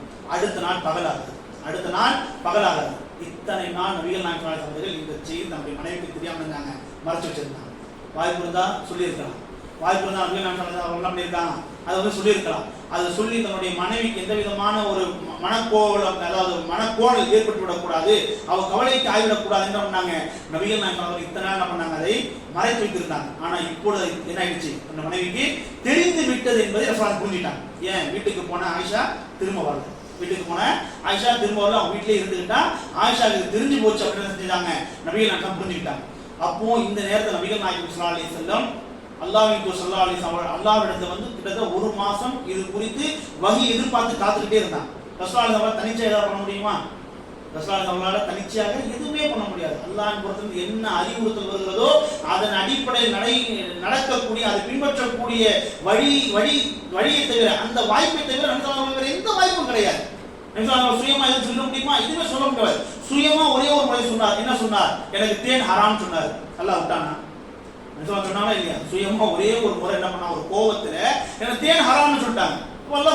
அல்லாஹ்வுடைய ரசூலே முஹம்மதே, உங்களுக்கு இந்த அதிகாரம் எங்க இருந்து வந்துச்சு, நீங்க எப்படி ஹராம் சொல்லலாம், இன் ஹுக்மு இல்லா லில்லாஹ், இந்த மார்க்கத்துடைய முழு அதிகாரம் யாருக்கு தான் இருக்குது, அல்லாஹ்வுக்கு மாத்திரம் தான் இருக்கு. அப்போ நபிகள் நாயகம் ஸல்லல்லாஹு அலைஹி வஸல்லம் அல்லாஹ் வந்து வஹியை ஒரு மாச காலமா எதிர்பார்த்தாங்க. தீர்வு சொல்லுவான், அல்லாஹ் சொன்ன முடிவை அருள்வான், அல்லாஹ் சுப்ஹானஹு வ தஆலா சம்பந்தமான வஹி அருள்வான் என்று ஒவ்வொரு நாள் எதிர்பார்த்தாங்க. ஆனா வஹி அருளப்படவே இல்லை. அவன் இப்போது தன்னுடைய மனைவிக்கு இந்த செய்தி தெரிஞ்சிருச்சு, அவ கஷ்டப்படுவாளே, தன்னுடைய மனைவி அழுது புலம்புவாளே, தன்னுடைய மனைவி மிகப்பெரிய ஒரு சங்கடத்துக்கு ஆளாகிவிட்டாளே என்பதை புரிந்து கொண்ட நபிகள் நாயகம் அவர்கள் இப்போது அல்லாஹ்வின் தூதராக இல்லாம ஆயிஷா ரலியல்லாஹு அன்ஹா அவர்களின் கணவராக என்ன பண்ண முடியுமோ அந்த முயற்சிகளை கையில் எடுக்கிறாங்க. அல்லாஹ்வின் தூதராக ஏதாவது செய்ய வேண்டும் என்றால் அது அல்லாஹ் அறிவுறுத்தினால் தான் செய்ய முடியும். இப்போ அல்லாஹ்வும் வஹி அருளவில்லை, அதனுடைய ஹிக்மத் அல்லாஹ் ஒருவனே அறிவான். அதுக்கு பிறகு நிறைய ஹிக்மத் இருக்குது. இந்த வஹி தாமதமானதின் விளைவால் பல முனாஃபிகள் அல்லாஹ் வெளியே கொண்டு வந்தான். என்ன செஞ்சான், அல்லாஹ் சுப்ஹானஹு வ தஆலா வெளியே கொண்டு வந்துட்டான். ஆயிஷா யார் என்பதை உலகத்துக்கு நிரூபித்து விட்டான். ரசூலுல்லாஹி அவர்களும் யார் என்று உலகத்துக்கு நிரூபித்து விட்டான். ரசூலுல்லாஹி அவர்களும் யார் அப்படின்றது நிரூபிச்சிட்டாங்க. ரசூலுல்லாஹி அவர்கள் சுயமா இது செய்ய முடியுமா, ரசூலுல்லாஹி அவர்கள் அவர்களுக்கு ஒரு பெரிய கஷ்டம் இருந்ததுக்காக சுயமா எல்லாம் சொல்லிட முடியுமா, எதுவுமே முடியாது. அப்ப முழுக்க இந்த மார்க்கத்துக்கு முழு அதிகாரம் படைத்தவன் யார்தான், அல்லாஹ் ஒருவன் தான் என்பதற்கு இந்த உலகத்துக்கு நெட்டி போட்டு அடித்தால் போல் நம்ம அல்லாஹ் சுப்ஹானஹு வ தஆலா இதை ஒரு சம்பவமானதாக ஆக்கினான். ஒரு அந்த அல்லாஹ்வின் தூதர் ஸல்லல்லாஹு அலைஹி வஸல்லம் சுயமாக ஏதாவது சொல்வதாக இருந்தால் இந்த தருணத்தை சொல்லியிருக்கான். சுயமாக ஏதாவது முடிவெடுப்பதாக இருந்தால் இந்த தருணத்தில் முடிவெடுத்திருக்கலாம். ஆனா முடிவெடுக்கல. ஏன்னா ரசூலுல்லாஹி அவர்களுக்கு சுய தேர்வோ சுய அதிகாரமோ சுய முடிவோ கிடையாது. அதாவது வமா யன்திகு இன் ஹுவ இல்லா வஹீஹு. அல்லாஹ் சுப்ஹானஹு வ தஆலா சொல்லிக்கிறான், வமா யன்திகு, இந்த நபி அவருடைய வாயிலிருந்து எதை சொல்வதாக இருந்தாலும் இன் ஹுவ இல்லா வஹீஹு, அவருக்கு எது வஹியாக அறிவிக்கப்படுதோ அதை மாத்திரம் தான் சொல்வார். அவருக்கு எது வஹியாக அறிவிக்கப்படுதோ அதை மாத்திரம் தான் செய்வார். அவர் வந்து சொல்வார் பண்றான். அல்லாஹ் சுப்ஹானஹு சொல்லி காமிக்கிறான். அதனால் எதுவுமே செய்ய முடியாத ஒரு நிராயுத பாணியாக ஆகி போயிட்டாங்க. ஆனா தன்னுடைய மனைவி இப்போது மிகப்பெரிய மன உளைச்சலுக்கு மிகப்பெரிய மன கஷ்டத்துக்கு ஆளாகி விட்டார் என்பதை செய்றாங்க. நபிகள் நாயகம் புரிந்து கொண்டார்கள். இப்பொழுது என்ன செய்வது என்று நபிகள் நாயகம் அவர்கள் ஒரு கணவனாக படபடக்கிறார், ஒரு கணவனாக துடிக்கிறார், ஒரு கணவனாக என்ன செய்ய முடியும் என்று நபிகள் நாயகம் ஸல்லல்லாஹு அலைஹி வஸல்லம் முயற்சி செய்றாங்க. அப்ப அந்த அடிப்படையில் தான் நபிகள் நாயகம் அவர்கள் தன்னுடைய குடும்பத்தின் நெருக்கமானவர்கள் அடிக்கடி செய்றாங்க, ஆலோசனை செய்றாங்க. யார்கிட்ட முதல்ல ஆலோசனை பண்றாங்க அப்படின்னா உசாமா பின் ஸைத். உசாமா அவர்களுக்கும் நபிகள் நாயகம் அவர்களுக்கு எவ்வளவு நெருக்கம் என்பது நம்ம நேருக்குமே தெரியும். சரிங்களா? அப்போ உசாமா அவர்கள் அழைத்து நபிகள் நாயகம் அவர்கள் என்ன செய்யறாங்க, ஆலோசனை செய்றாங்க. ஆயிஷா குறித்து வெளியே இப்படி எல்லாம் பேசப்படுது, நம்ம என்ன செய்யலாம்? உசாமா எல்லாம் சொல்லிட்டாங்க, மா அலிம்து அலைஹா இல்லா கைர், மா அலிம்து அலைஹா இல்லா கைர். அல்லாஹ் ரசூலுல்லாஹி ஆயிஷா ரலியல்லாஹு அன்ஹா அவர்கள் விஷயத்துல நன்மை தவிர நான் எதுவும் அறிந்தவன், நன்மை தவிர வேற எதுவும் எனக்கு தெரியாது, நன்மை தவிர வேற எதுவும் நான் அறிந்தவன் கிடையாது என்றாங்க. உசாமா பின் ஸைத் சொல்லி காமிக்கிறாங்க. அடுத்து தன்னுடைய மருமகனார் அலி ரலியல்லாஹு அன்ஹு அழைத்து நபிகள் விசாரிக்கிறாங்க. ஆயிஷா குறித்து இப்படி எல்லாம் வெளியே பேசப்படுது, நம்ம என்ன செய்யலாம்? அப்போ அலி ரலியல்லாஹு அன்ஹு பொறுத்தவரை அவங்க ஒரு கருத்து என்ன சொல்றாங்க அப்படின்னா, அல்லாஹ் உங்களை இந்த நிலைமை என்னால பார்க்க முடியும். அவர்கள் ஒரு மாச காலமாக முகம் அந்த அளவுக்கு என்ன ஆயிடுச்சு அப்படின்னா வளமையான முகம் இல்லை. நபிகள் அலைஹிஸ்ஸலாம் அந்த கவலையை வெளிக்காட்டிக் கொள்ளாவிட்டாலும் அவங்களுடைய இந்த போங்கு, அவருடைய அந்த முகப்பாவனை எல்லாமே என்ன செய்யணும், பட்டவர்த்தமாக தெரியுது. நபிகள் பெரிய மன உளைச்சல் இருக்காங்க, பெரிய மன உளைச்சல் இருக்கா அப்படின்றது தெரியுது. இதை எங்களால பார்க்க முடியும், இதை எங்களால பார்க்க முடியும். நீங்க வேணும் ஆயிஷா விவாகரத்து பண்ணிருங்க, இவன் என்ன பண்ணிருங்க, ஆயிஷா அவர்களை விவாகரத்து பண்ணிருங்க, வேற பண்ண பண்ணி நீங்க திருமணம் செய்து கொள்ளுங்க. என்ன பண்றாங்க, அலி ரலியல்லாஹு சொல்றாங்க, இது ஆயிஷா ரலியல்லாஹு அன்ஹா மீது உள்ள கார்புண சேனல், ஆயிஷா ரலியல்லாஹு மீது உள்ள கார்புண சேனல் நபிகள் நாயகம் ஸல்லல்லாஹு அலைஹி அவர்கள் மீது நேசத்தினால், நபி ஸல்லல்லாஹு அலைஹி அவர்கள் மீது அன்பால் அவர்களை இப்படி பார்க்க முடியவில்லை என்பதனால் தான் அலி ரலியல்லாஹு அவர்கள் ஆயிஷா ரலியல்லாஹு மீது காழ்ப்புணர்ச்சியால் சொல்லவில்லை என்பதை இன்னும் நாம் எப்படி விளங்கிக் கொள்ளலாம் என்றால், அடுத்து அலி ரலியல்லாஹு அவர்கள் அடுத்து ஒரு ஆலோசனை சொல்றாங்க. என்ன சொல்றாங்க அப்படின்னா, அல்லாஹ்வின் தூதர்களே, நீங்க எல்லாரையும் போட்டு சிந்திக்க வேண்டாம், நீங்க கேட்டு இருக்க வேண்டாம். நீங்க ஆயிஷா ரலியல்லாஹுக்கு மிக நெருக்கமான ஆயிஷா ரலியல்லாஹுடைய பக்கத்து வீட்டு பெண்ணான பரீராவிடத்தை கேட்டுக்கொள்ளுங்க, பரீராவிடத்திலே நீங்க கேட்டுக்கொள்ளுங்க, அது போதுமானது என்று பண்றாங்க சொல்றாங்க. ரசூலுல்லாஹி ஓடுறாங்க, ரசூலுல்லாஹி தான் ஓடுறாங்க. தன் மனைவிக்கு எப்படி ஓடுறாங்க பாருங்க, தன் மனைவிக்கு எப்படி ஆலோசனை பண்றாங்க, எப்படி நபிகள் ஒவ்வொருத்தையும் எப்படி வந்து நபிகள் நாயகம் அவர்கள் தன் மனைவிக்காக ஓடுறாங்க. இப்போ நபிகள் அவர்கள் பரீரா ரலியல்லாஹு அன்ஹா வீட்டுக்கு போறாங்க. போயிட்டு பரீராவே ஆயிஷா ரலியல்லாஹு வழி எல்லாமே பேசுறாங்களே, நீ என்ன நினைக்கிற அப்படின்னு உடனே அப்போ பரீரா ரலியல்லாஹு அன்ஹா சொல்றாங்க, ஒமா, அதாவது வல்லதி பஅஸக பில் ஹக், அல்லாஹ்வின் தூதரே உங்களை சத்தியத்தை கொண்டு உண்மையை கொண்டு அனுப்பினானே அந்த அல்லாஹ்வை சத்தியம் என்று சொல்கிறேன், அந்த அல்லாஹ் மீது ஆணையிட்டு சொல்கிறேன், ஆயிஷா மீது நன்மையை தவிர வேறு எதுவும் நான் அறிந்தவள் கிடையாது, ஆயிஷா மீது நன்மை தவிர வேறு எதுவும் நான் அறிந்தவள் கிடையாது. என்ன பண்றாங்க, பரீரா ரலியல்லாஹு அன்ஹா சொல்றாங்க. எல்லாருமே ஆயிஷா ரலியல்லாஹு அவர்களை குறித்து நல்ல விதமாக சொல்றாங்க, ஆயிஷா அவர்களை குறித்து நல்ல விதமாக சொல்றாங்க. அப்ப அந்த நேரத்தில் தான் நபிகள் நாயகம் பள்ளிவாசல்ல வந்து மிம்பர்ல ஏறி ஒட்டுமொத்த மக்களையும் அழைக்கிறாங்க, ஒட்டுமொத்த மக்களையும் அழைக்கிறாங்க. அழைத்து சொல்றாங்க, எல்லாரும் ஆயிஷா ரலியல்லாஹு அன்ஹா மீது நல்லெண்ணத்தோடு தான் இருக்கிறாங்க, நற்பார்வையோடு தான் இருக்கிறாங்க. ஆயிஷா மீது குந்தகத்தை ஏற்படுத்துவது யாரு, ஆயிஷா மீது கலங்கத்தை ஏற்படுத்துவது யாரு, ஒரே ஒருத்தன் தான். யாரு, அப்துல்லா பின் அபி உபை இப்னு சலூல் என்கிற அந்த முனாஃபிக் தான். உடனே நபிகள் நாயகம் சொல்றாங்க, இந்த இவன் என்னுடைய மனைவி விஷயத்தில் என்னை நோகடிக்கிறானே, என்னை மனவேதனைக்கு ஆளாக்குறானே, இவனை யாரும் கேட்க மாட்டீங்களா அப்படின்னு என்ன பண்றாங்க, நபிகள் சொல்றாங்க. உடனே சாத் ரலியல்லாஹு, அதாவது அவுஸ் குலத்தினுடைய தலைவர் சாத் சொல்றாங்க, அல்லாஹ்வின் தூதரே, இந்த அப்துல்லா பின் உபை இப்னு சலூல் என்கிற இவன் என் இனத்தை சார்ந்தவனாக இருப்பான் என்றால், இவன் எப்போது இந்த கலங்கத்தை ஏற்படுத்தினானோ அவதூறை ஏற்படுத்தினானோ அன்றே அவனுடைய தலையை நான் வெட்டியிருக்கேன். என்னைக்கு இவன் அவதூறு சொன்னானோ, ஒரு மாசம் கூட அவதூறு சொன்னானே, அன்னைக்கு அவனுடைய தலை அவனுடைய உடம்பு விட்டு துண்டாக இருக்கும். ஆனா அவன் என் இனத்தை தவிர்த்து அவன் ஹஸ்ரஜ் இனத்தை சார்ந்தவனாக ஆயிட்டான், ஹஸ்ரஜ் இனத்தை சார்ந்தவனாக ஆயிட்டான். தெரியுமில்ல, அன்சாரில் அவுஸ் ஹஸ்ரஜ் என்ற இரண்டு சாரா இருந்தாங்க, இரண்டு இனத்தோடு இருந்தாங்க. அப்போ சாதரா சொல்றாங்க, ஹஸ்ரஜ் இனத்தை சார்ந்த என்னுடைய சகோதரர் மாத்திரம் நான் அனுமதி கொடுத்தாங்கன்னா இவன் தலை நான் இப்போதே வெட்டி வீசுறேன், உங்களுடைய தலையை நான் இப்போதே வெட்டி வீசுறேன் என்று சொன்ன உடனே அப்போ அந்த ஹஸ்ரஜ் இனத்தவர்களுக்கும் சாதலாவுக்கும் சில ஒரு வார்த்தை மோதலாயிருச்சு. நீங்க எப்படி எங்க இனத்தை சார்ந்தவனை ஒருத்தன் வெட்டலாம் நீங்க சொல்றது, அது அப்துல்லா இப்னு உபை இப்னு சலூல் மீது இருக்கக்கூடிய பற்று நான் கிடையாது, தன் மீது, அதாவது 200 வருஷங்கள் இந்த ஹஸ்ரத் ஹவுஸ் பத்தி என்ன ஆச்சு அப்படின்னா பிரச்சனை நடந்தே வந்துச்சு. ரசூலுல்லாஹ்வுடைய வருகை காரணத்தால் தான் இவங்க பேர் நாங்க ஒற்றுமையானாங்க. அது நாள் வரைக்கும் அதுகாலம் வரைக்கும் இந்த ஹவுஸை கட்டுப்படுத்தக்கூடியவர்களாக யார் இருந்தாங்க? இந்த ஹஸ்ரத் கோத்திரத்தில் இருந்தாங்க. அப்ப இந்த ஹஸ்ரத் இனத்தை சார்ந்த ஒருவனை நான் விட்டு வீசுவேன் என்று ஹவுஸ் இனத்தை சார்ந்த ஒருத்தர் சொன்ன பொழுது ஹஸ்ரத் இனத்தை சார்ந்தவனை செஞ்சாங்க. அவருக்கு இது என்ன பண்ணாங்க? பேச ஆரம்பிச்சாங்க. அது அவருக்கு இந்த வார்த்தை முதலாகி சண்டையாக மாறக்கூடிய சமயத்தில் நபிகள் அதாவது மிம்பர் விட்டு கீழே இறங்கி வந்து அவனை செஞ்சாங்க, அமைதிப்படுத்தி அவனை அனுப்பி விட்டாங்க. ஆயிஷா சொல்லி காமிக்கிறாங்க. அப்ப அன்றைய பகல் அப்படியே போச்சு. அன்றைய அடுத்த நாள் இரவு வருது. அன்றைய இரவு என்ன செஞ்சேன்? அழுதேன். என்னுடைய கண்ணீர் அனைத்து வற்றி போகக்கூடிய அளவுக்கு அழுதேன். நான் ஒரு நாளுக்கு ஒரு கூட்டம் செய்யறேன், தூங்கல. அடுத்த நாள் 2வது நாள் பகல் ஆனவனையே எங்க வீட்டுக்கு யார் வந்துட்டா? எப்படி குடிச்சாங்க பாருங்க. ஒரு மாசம் கால இந்த பேச்சு வெளியே நடந்துதான் இருக்குது. தன் மனைவிக்கு தெரியாது என்கிற காலம் வரைக்கும் நபி ஸல்லல்லாஹு அலைஹி வஸல்லம் அவர்களுக்கு அது ஒரு பெரிய ஒரு சுமையாக இல்லை. ஆனா தன் மனைவிக்கு தெரிஞ்சிருச்சு, அவன் மனக்குமரில் இருக்கிறா, தன்னுடைய மனைவி அதை குறிச்சு வருத்தப்படுறா, தன் மனைவி அதை வச்சு அழுதுட்டு இருக்கிறா அப்படின்றத நபிகள் நாயகம் அவளை தாங்கவே முடியல.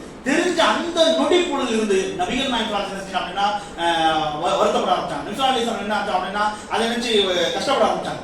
அடுத்த நாள் 2வது நாள் பகல் ஆயிஷா வீட்டுக்கு என்ன பண்ணிட்டாங்க? நபிகள் நாயகம் போயிட்டாங்க. போயிட்டு ஆயிஷா சொல்றாங்க, நான் என் வீட்டில் இருக்கிறேன், எங்க வாப்பா என் வீட்டில் இருக்காங்க, எங்க உம்மா வீட்டில் இருக்காங்க. அப்ப அந்த நேரத்தை என் அருகாமையில் நபிகள் நாயகம் வந்து அமர்ந்தாங்க. அவர் வந்து அமர்ந்தாங்க. அப்படி அமர்ந்த அவங்க முதல்ல அல்லாஹ் புகழ்ந்தாங்க. அல்லாஹ்வை புகழ் தஷஹத், அல்லாஹ் புகழ்ந்தாங்க. அல்லாஹ் புகழ்ந்து விட்டு அம்மா பாத், அம்மா பாத் சொல்லுவோம்ல நம்ம ஜும்மாலையோ அல்லது பயான்லையோ வந்து சொல்லிட்டு அம்மா பாத் சொல்லிட்டு தான் உரை நாம் ஆரம்பிப்போம். அப்ப அம்மா பாத் சொல்லிட்டு என்னை பார்த்து என்னை அழைத்தாங்க. எப்படி அழைத்தாங்க தெரியுமா? யா ஆயிஷா. இது நாள் வரை அப்படியாக ஒரு தழுதழுப்பு குரலில் நபிகள் நாயகம் அவர்கள் என்னை அழைத்ததே இல்லை. அவ்வளோ நபிகள் நம்முடைய மனம் வேதனைப்பட்டு புண்பட்டு மனக்குமரலோடு என்ன செஞ்சாங்க? என்னை அழைத்தாங்க. அப்படி இதற்கு முன்பாக என்ன ஆயிஷா என்னை அப்படி அழைச்சதே இல்லை. யா ஆயிஷா நம்ம அழைக்கிறாங்க. குரல் அவ்வளோ என்னன்னா தடுமாற்றம், அவ்வளோ தழுதழுத்த குரல் செஞ்சாங்க, அழைத்தாங்க. ஆயிஷா அவரை நபிகள் நாயகம் இப்படிலாம் அழைச்சிருக்காங்க தெரியுங்களா? எப்படி அழைச்சிருக்கிறாங்க? யா ஆயிஷ் அப்படின்னு அழைப்பாங்க. யா ஆயிஷ் செல்லமா ரொமான்ஸா யா ஆயிஷ் அப்படின்ட்டு அழைத்த அந்த வாய் இப்போ தழுதழுத்த குரலோடு அழைக்கிறாங்க. எப்படி அழைக்கிறாங்க? யா ஆயிஷா அப்படின்னு அழைக்கிறாங்க. அழைத்து அவங்க சொல்றாங்க, ஆயிஷாவே உன்னை பத்தி இப்படி எல்லாம் வெளியே பேச்சு நடக்குது. நீ நிரபராதியாக இருந்தால், நீ குற்றமற்றவளாக இருந்தால் அல்லாஹ் என்ன செய்வான்? உன்னை நிரபராதி என்று அல்லாஹ் சுப்ஹானஹு வ தஆலா நிரூபிப்பான். உன்னை குற்றமற்றவன் என்று அல்லாஹ் சுப்ஹானஹு வ தஆலா செய்வான், நிரூபிப்பான் என்று பண்றாங்க. நபிகள் என்ன சொல்றாங்க? அடுத்து சொல்றாங்க, ஆயிஷாவே ஒருவேளை இது உன்னுடைய இயல்பில் உள்ளதல்ல, உன்னுடைய இயல்பில் உள்ளதல்ல, ஒருவேளை நீ தவறு செய்திருந்தால், ஒருவேளை நீ தவறு செய்திருந்தால் ஃபஸ்தக்ஃபிரில்லாஹ் வ தூபி இலைஹி, நீ அல்லாஹ்வுடைய இஸ்திக்ஃபார் செய்வாயாக, நீ அல்லாஹ்வுடைய தௌபா செய்வாயாக.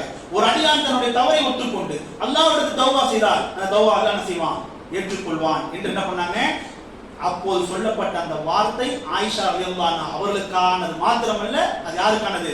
ஒட்டுமொத்த உம்மத்திற்கானது. ஒட்டுமொத்த உம்மத்திற்கானது. நீங்கள் யாராயிருங்கள், எவராயிருங்கள், எந்த தவறை செய்தவராக இருங்கள், ஆனால் உங்களுடைய தவறை அல்லாஹ்விடத்தை ஒப்புக்கொண்டு அல்லாஹ்வுடைய இஸ்திக்ஃபார் தௌபா செய்தால் அல்லாஹ் என்ன செய்வான்? உங்களுடைய தௌபா ஏற்றுக்கொள்வான், அல்லாஹ்வுடைய இஸ்திக்ஃபார் ஏற்றுக்கொள்வான் என்று என்ன பண்றாங்க? நபிகள் நாயகம் சொல்றாங்க.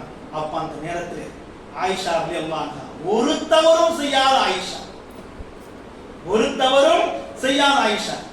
தவறு செய்த மனைவிமாரிடத்திலேயே நம்மளால பேச முடியாது, அப்படிதானே?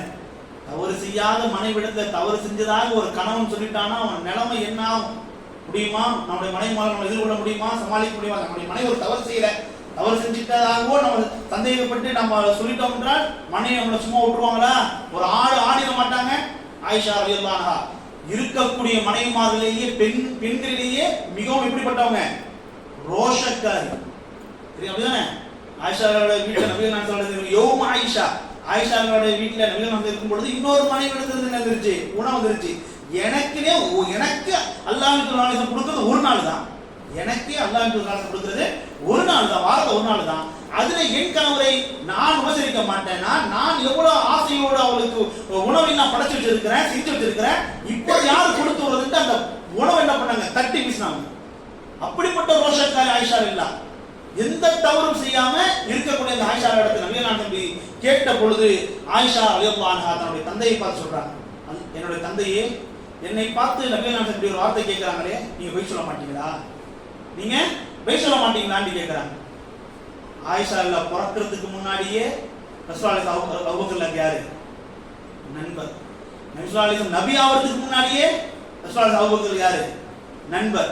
அந்த நண்பருக்காக, அந்த நபிகள் நாயகம் அவர்களுக்காக நபிகள் அபூபக்கர் அவர்கள் எல்லாத்தையுமே திறந்திருக்கிறாங்க, எல்லாத்தையும் இழந்திருக்கிறாங்க, இழந்திருக்கிறாங்க. அப்போ அந்த அபூபக்கர் சொல்றாங்க, அல்லாஹ்வின் தூதர் ஸல்லல்லாஹு அலைஹி வஸல்லம் அவர்கள் முன்னிலையில் அவர்களுக்கு மேலாக நான் என்ன பேச முடியும், அவர்களுக்கு முன்னால் அவர்களுக்கு மேலாக நான் என்ன பேச முடியும். ஒன்னு ஆயிஷா கேட்கிறாங்க, தன்னுடைய தாயை பார்த்து கேட்கிறாங்க, அம்மா நீயாவது பேச மாட்டியா, அம்மா நீயாவது பேச மாட்டியான்றாங்க. அப்ப அம்மா சொல்ற வார்த்தை என்ன, அல்லாஹ்வின் தூதர் ஸல்லல்லாஹு அலைஹி வஸல்லம் முன்னாடி நான் என்ன பேச முடியும், ரெண்டு பேருமே எதுவுமே பேச. அப்ப ஆயிஷா சொல்றாங்க, நீ யாரும் பேச மாட்டீங்கல்ல, அப்பா நீங்க பேச மாட்டீங்கல்ல, உம்மா நீங்க பேச மாட்டீங்கல்ல. அப்ப ஆயிஷா அவங்க சொல்லி காமிக்கிறாங்க, பாருங்க என்ன பத்தி நீங்க வெளிய ஒரு செய்தி கேட்டுட்டீங்க, அது உங்களுடைய மனது நல்லா என்ன ஆயிடுச்சு, பதிஞ்சிருச்சு. நான் இப்ப நான் எந்த தப்பும் செய்யல, நான் நிரபராதி, நான் குற்றமற்றவ அப்படின்னு சொன்னாலும் நீங்க நம்ப போறது கிடையாது. நான் உங்களுக்கு ஒத்துக்கணும், உங்களுக்கு அதானே வேணும், நான் உங்களுக்கு ஒத்துக்கணும், உங்களுக்கு அதானே வேணும். நான் நிரபராதி, நான் குற்றமற்றவன் என்று யாருக்கு தெரியும், அல்லாஹ்வுக்கு தெரியும். நான் நிரபராதி, நான் குற்றமற்றவன் என்று அல்லாஹ்வுக்கு தெரியும். நான் பெரிய அளவுக்கு குர்ஆனை படிச்சவ கிடையாது, இருந்தாலும் குர்ஆன் நான் இந்த சமயத்துல சொல்லக்கூடிய பதில் தான் எனக்கும் உங்களுக்கும் என்ன இருக்கும், இந்த நேரத்தை பொருத்தமா இருக்கும். நான் பெரிய அளவுக்கு குர்ஆனை படிக்கிறேன். இது ஆயிஷாவுடைய தன்னடம், ஆயிஷாவுடைய 14 வயசுங்க. இதெல்லாம் பேசும்போது ஆயிஷாவோட வயசு என்னது, 14 வயசு. இந்த நேரத்திலே உங்களுக்கும் எனக்கும் நான் குர்ஆனில் இருந்து ஒன்றை சொல்லிக் கொள்கிறேன், அதுதான் உங்களுக்கும் எனக்கும் பொருத்தமானதா இருக்கும். என்ன சொன்னாங்க, யூசுப் அலைஹிஸ்ஸலாம் அவர்களை இழந்த சமயத்திலே அவருடைய தந்தை யாக்கூப் அலைஹிஸ்ஸலாம் என்ன சொன்னார்களோ அதையே இந்த நேரத்தில் இந்த சமயத்தில் நானும் சொல்லிக் கொள்கிறேன். என்னது, ஃபஸபுருன் ஜமீல், ஃபஸபுருன் ஜமீல், அழகான பொறுமையை மேற்கொள்வது தவிர வேற எதுவும் இல்லை, அழகான பொறுமை மேற்கொள்வதை தவிர வேற எதுவும் இல்லை என்று நான் சொல்லிவிட்டு என்னுடைய படுக்கைக்கு சென்று நான் படுத்துக் கொண்டேன். நான் படுத்துவிட்ட அந்த மறு தருணமே என்னுடைய வீட்டில் இருந்தவர்கள் யாரும் வெளியேறவும் இல்லை, அமர்ந்த நபிகள் நாயகம் ஸல்லல்லாஹு அலைஹி வஸல்லம் எழவும் இல்லை. நபிகள் நாயகம் ஸல்லல்லாஹு அலைஹி வஸல்லம் அவர்கள் என்ன செஞ்சாங்கன்னா ஒரு கணத்தை உணர ஆரம்பிச்சிட்டாங்க. அவர்கள் ஒரு கணத்தை உணர ஆரம்பிச்சிட்டாங்க. ரசூலுல்லாஹ் எப்போ கணத்தை உணர்வாங்க, வஹி வரும்போது கணத்தை உணர்வாங்க. வஹி அவங்களுக்கு அருளப்படுகிறது, நெத்தி எல்லாம் வேர்வை பொட்டை விழித்தள்ளுகிறது. முடிஞ்ச அவ்வளவுதான், 2 நிமிஷம். நெத்தி எல்லாம் வேர்வை பொட்டை என்ன செய்யுது, விழித்தள்ளுது. நேரம் ஆக அப்படியே வேறு என்ன செய்யுது, வடிந்து ஒழுகிறது. அப்ப அல்லாஹ் சுப்ஹானஹு வ தஆலா சம்பந்தமாக வசனத்தை அருளிவிட்டான். அந்த வசனம் அருளப்பட்டதற்கு பிறகு நபிகள் நாயகம் ஸல்லல்லாஹு அலைஹி வஸல்லம் சொன்ன முதல் வார்த்தை என்ன தெரியுமா, யா ஆயிஷா அம்மா வல்லாஹி கல் ஃபகத் பர்ரத், ஆயிஷாவே அல்லாஹ் உன்னை நிரபராதி என்று சொல்லிவிட்டான், நீ குற்றமற்றவன் என்று என்ன பண்ணிட்டான், அல்லாஹ் சுப்ஹானஹு சொல்லிவிட்டான் என்று என்ன பண்றாங்க நபிகள் நாயகம் சொல்றாங்க. உடனே என் தாய் இதை கேட்டுவிட்டு எனக்கு ஓடோடி வராங்க, ஆயிஷாவே உன் விஷயத்தை அல்லாஹ் சுப்ஹானஹு வசனத்தை அருளி விட்டானா, நீ நிரபராதி என்று, நீ குற்றமற்றவன் என்று அல்லாஹ் சுப்ஹானஹு வசனத்தை அருளி விட்டானா, இதோ அல்லாஹ்வின் தூதர் ஸல்லல்லாஹு அலைஹி வஸல்லம் சொல்லிக் கொண்டு உன்னை எதிர்பார்த்து கொண்டிருக்கிறார்கள், நீ போ நீ போ என்று சொல்றாங்க. ஆயிஷா சொல்லக்கூடிய வார்த்தை என்ன, ஆயிஷா சொல்றாங்க, வல்லாஹி லா அகூமு இலைஹி, வல்லாஹி லா அகூமு இலைஹி, நான் அல்லாஹ்வின் தூதர் நினைச்சு போக மாட்டேன்.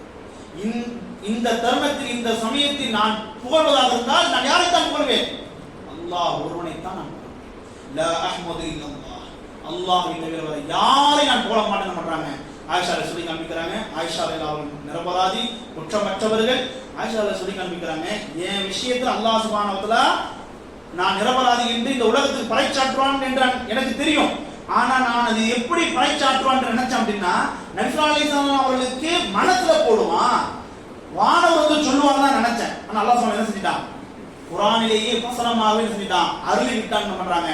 ஆயிஷா சொல்லி காமிக்கிறாங்க. இப்படியாக சூரா நூர்ல கிட்டத்தட்ட 11 இருந்து 20 10 வசனங்களை ஆயிஷா அவர்கள் குற்றமற்றவர்கள், ஆயிஷா அவர்கள் நிரபராதி, அவர்கள் மீது இவர்கள் என்ன செஞ்சாங்க, இட்டு கட்டிட்டாங்க. யாரெல்லாம் அந்த இட்டுக்கட்டு சம்பவத்தை பங்கெடுத்தார்களோ அவர்களுக்கெல்லாம் பெரும் தண்டனை இருக்கிறது. மூமின்களே, இப்படிப்பட்ட செய்தி உங்களுக்கு வந்தால் இதை நீங்கள் அவதூறு நீங்கள் உங்களுக்கு சொல்ல தெரியாதா, இந்த இப்படிப்பட்ட செய்திகள் பின்னால் தான் நீங்க போவீங்களா, இது மாதிரி மீண்டும் இது மாதிரியான செய்திகளுக்கு பின்னால் நீங்கள் போனால் என்னுடைய பிடி கடுமையானதாக இருக்கும் என்று ஒட்டுமொத்த சமுதாயத்தை என்ன செஞ்சிட்டான் அல்லாஹ் சுப்ஹானஹு வ தஆலா கண்டித்து என்ன செஞ்சிட்டான், வசனத்தை அருளிவிட்டான். ஆக அந்த அடிப்படையில் அன்பு சகோதரர்களே சகோதரிகளே, ஆக இப்படியா ஆயிஷா அல்லாஹ்வுடைய மேன்மை சிறப்புகள் எந்த அளவுக்கு இருந்திருக்கிறதோ அது போன்று அவங்களுடைய வாழ்விலை கண்ட சோதனையும் அவங்க வாழ்விலை கண்டிருக்கக்கூடிய அந்த என்ன சொல்றது சோதனையும் பெரியது. இதை நம்ம என்ன நம்முடைய வாழ்வியலை நாம் புரியணும். நம்முடைய வாழ்வில் ஏதாவது சோதனை வருகின்ற சமயத்திலே நாம கசந்து கொள்ளக்கூடாது, பொறுமையாக இருக்கணும். பொறுமையாக இருந்தோம் என்றால் நிச்சயம் அல்லாஹ் சுப்ஹானஹு வ தஆலா அவங்க என்ன செய்வாங்க, இந்த உலகத்திலும் நாளை மறுமை நாளை மேன்மைப்படுத்துவான் என்பதை ஆயிஷாவுடைய வாழ்விலிருந்து நம்மளால் என்ன செய்ய முடியும், பாடங்களாக படிப்பினாக பெற முடிகிறது. இந்த ஆயிஷா ரலியல்லாஹு அன்ஹா அவர்களுக்கு வரலாற்றில் இன்னொரு பேர் உண்டு, முபர்ரஅத்துன் ஃபௌக சப்இ ஸமாவாத், 7 வானங்களுக்கு மேலாக அல்லாஹ்விடத்தில் நிரபராதி என்று நிரூபிக்கப்பட்ட பெண் என்கிற ஒரு சிறப்பு பேரும் அவளுக்கு உண்டு. அப்படிப்பட்ட ஆயிஷா ரலியல்லாஹு அல்லாஹ் புரிந்து கொள்வானாக. நாளை மறுமை நாளை அவரை பார்க்கிற பாக்கியத்தை அல்லாஹ் சுப்ஹானஹு வ தஆலா பேசி எனக்கும் கேட்டு அவங்களுக்கு தந்த அருள்வானாக என்று பிரார்த்தித்து எனது உரையை நான் நிறைவு செய்கிறேன். அகூலு கௌலி ஹாதா வஸ்தக்ஃபிருல்லி வ லக்கும் இன்னஹு தவ்வாபுர் ரஹீம். வ ஆகிரு தஅவானா அல்ஹம்துலில்லாஹி ரப்பில் ஆலமீன்.